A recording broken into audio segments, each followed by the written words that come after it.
नमस्कार। सत्य सनातन और वैदिक इस YouTube चैनल पर आप सभी का मैं स्वागत करता हूँ। योग दर्शन का हम अध्ययन करते हैं। आइए प्रारंभ करते हैं।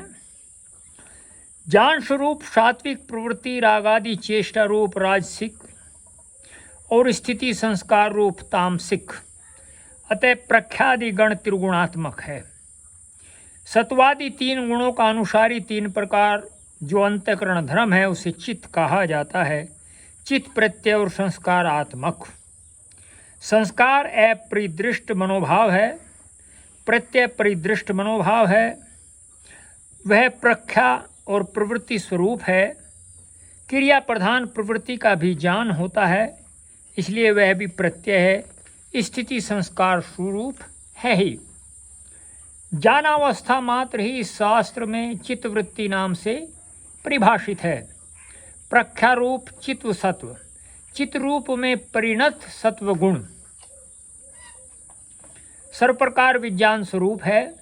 उस विज्ञान की जो लयोदयशीला अवस्था है उसे प्रत्यय या चित्तवृत्ति कहा जाता है, अथवा खंड खंड जो जाना अवस्था है उसका नाम चित्तवृत्ति है।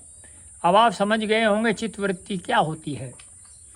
समस्त चित्तवृत्तियों का जो निरोध है वह असंप्रजात योग है एवं अभिष्ट वृत्ति छोड़कर अन्य समस्त वृत्तियों का जो निरोध है उसे संप्रजात योग कहा जाता है।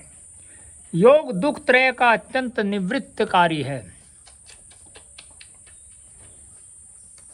अर्थात संप्रजात और असंप्रजात रूप जो चित्तवृत्ति निरोध है जिससे त्रिताप नाशक कैवल्य सिद्ध होता है वही योग है।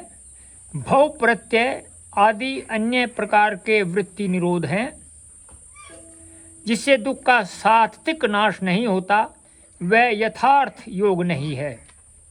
सब प्राणियों में 5 प्रकार की सहज या स्वाभाविक चित्तावस्था है, जैसे अक्षिप्त, मूढ़, विक्षिप्त, एकाग्र तथा निरुद्ध। इनको चित्त भूमि कहा जाता है। उनमें चित्त जिस अवस्था में सर्वदा ही अस्थिर रहता है, जिसमें स्थैर्य संस्कार कुछ भी नहीं है, उस चित्त की अवस्था का नाम अक्षिप्त है। जिस अवस्था में अवस्थित चित्त किसी विषय में अत्यंत विमुग्ध रहते हैं उसे मूढ़ भूमि कहते हैं।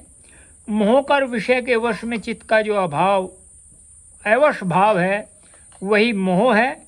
अक्षिप्त से विशिष्ट या उन्नत भूमि का नाम विक्षिप्त है।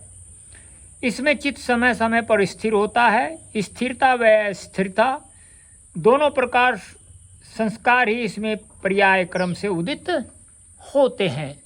तो ये जो है इस प्रकार का चित्त होता है, अर्थात जब जैसी भूमि वैसा ही उसका कार्य। जिस अवस्था में चित्त संस्कार बल से अनायास या अभिष्ट एक ही विषय में संसक्त या समापन्न रहता है उसे एकाग्र भूमिका कहते हैं।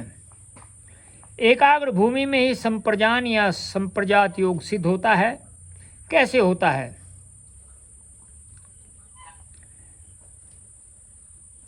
चौदहवां और 16वां श्लोक देखना चाहिए, अन्यथा वह नहीं होता। तब अभिष्ट काल तक अभिमत विषय में चित्त को स्थिर रखने का सामर्थ्य होता है।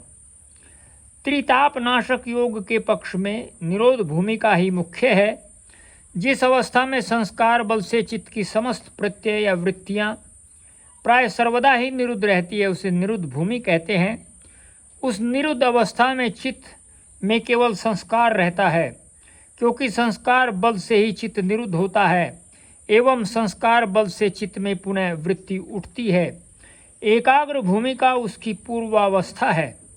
उसमें समाधिज प्रज्ञा चित्त में प्रतिष्ठित होती है एवं वही संप्रजात योग है और वह निरोध को अभिमुख करता है। इस संप्रजात के भी निरोध में सर्व निरोध होने से जो निरालंबन समाधि होती है वही असंप्रजात है। निरालंबन का अभिप्राय होता है जिसमें किसी भी प्रकार का कोई सहारा, या ये कह सकते हैं यहाँ सब छूट जाए, कुछ भी ना रहे, केवल उसके स्वरूप में स्थित हो जाए।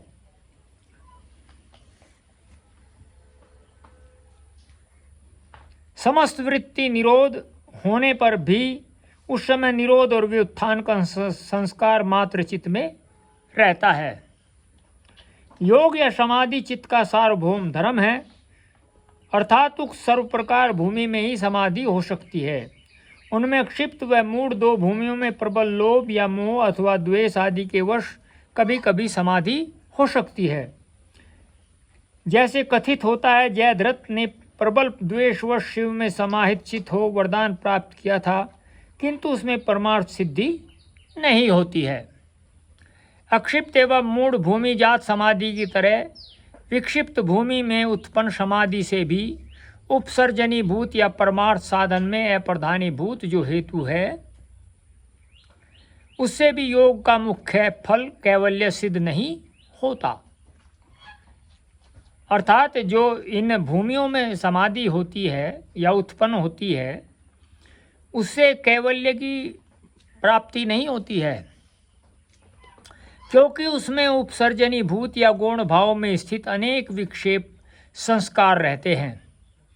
उसी संस्कार बल से कभी कभी विक्षेप प्रत्यय चित्त में उठता है एवं समाधि जात प्रज्ञा को चित्त में स्थिर रहने नहीं देता। इसलिए उसमें योग का जो मुख्य फल कैवल्य है वह साधित नहीं होता है।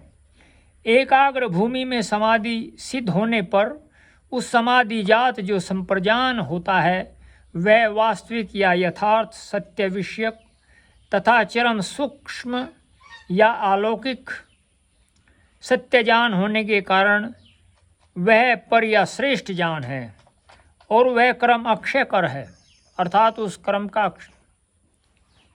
अक्षय नहीं होता,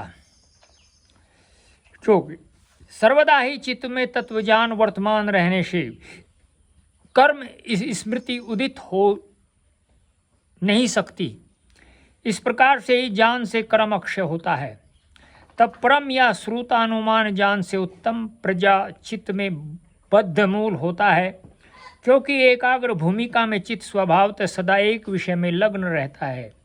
तब जो उपादेय है ऐसा विवेचित होता है वह सर्वदा उक्त प्रकार समाधि प्रज्ञा में तन्मय रहता है, एवं जो हे विवेचित होता है वह चित्त में स्थित नहीं करता है और उससे निरोध भी अभिमुख होता है। चित्त में इस प्रकार से समाधि प्रज्ञा प्रतिष्ठित होने का नाम संप्रजात योग है।